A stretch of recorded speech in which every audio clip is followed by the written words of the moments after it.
Sinéad O'Connor est décédée à 56 ans.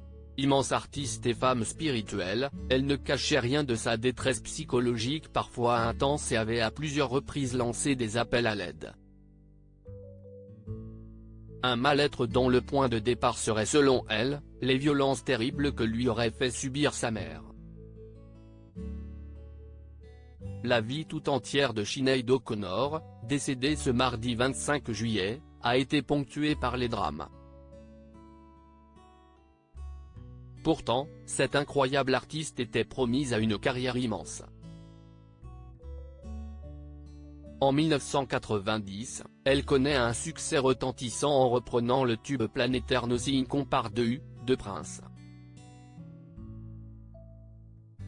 Mais ni la réussite, ni la prospérité n'arriveront à calmer les démons de la chanteuse de rock. Tout au long de son existence, Sinéad O'Connor n'aura de cesse de dénoncer sa rage, son mal-être et ses angoisses comme lorsqu'elle a déchiré une photographie du pape Jean-Paul II, l'accusant d'être immobile face à la multiplication des actes de pédophilie au sein de l'Église.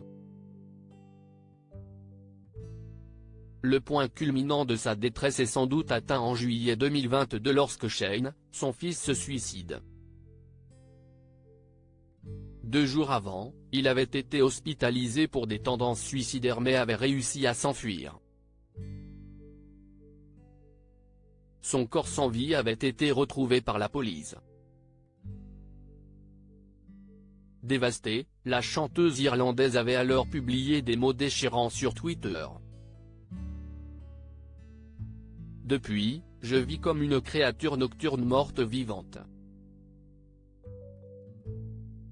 Il était l'amour de ma vie, la lampe de mon âme.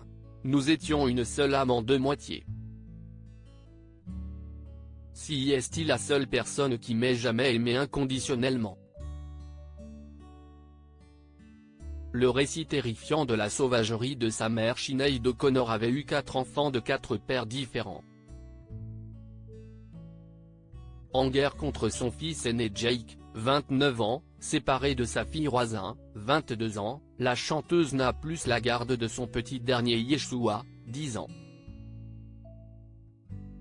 Quant à son fils Shane, il avait été pris en charge par les services sociaux irlandais à l'âge de 10 ans.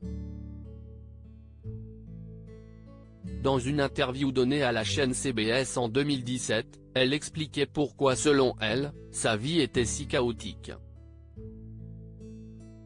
Instinctivement, Sinéad O'Connor évoque sa mère. Ses parents ont divorcé lorsqu'elle n'avait que 8 ans. Elle est alors confiée avec ses frères sous la garde de sa mère qui, lui aurait fait subir de très nombreux abus physiques et sexuels jusqu'à ses 13 ans, l'âge où l'artiste irlandaise a fugué du domicile familial. Elle fait alors un récit d'horreur, point de départ de sa profonde détresse. Ma mère n'était pas bien, elle n'était vraiment pas bien. Je dirais qu'elle était possédée, bien que je ne sois pas sûr de croire à ce genre de choses. Elle avait une chambre de torture, c'était vraiment ça. Elle était le genre de personne à sourire de plaisir quand elle vous faisait mal. Elle m'obligeait à répéter, encore et encore, que je n'étais rien, pendant qu'elle me battait. Son frère, Joseph, corrobore l'entièreté de ses souvenirs. Ce n'est pas la première fois que la musicienne irlandaise parle des sévices subis de la part de sa mère, décédée en 1985.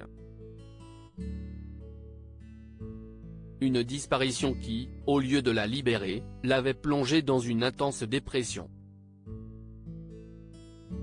En 1993, elle avait tout de même trouvé la force d'écrire une lettre dans le journal The Irish Times dans lequel elle racontait minutieusement les violences et les abus qu'elle avait endurés. Un récit terrible totalement confirmé par son frère, Joseph.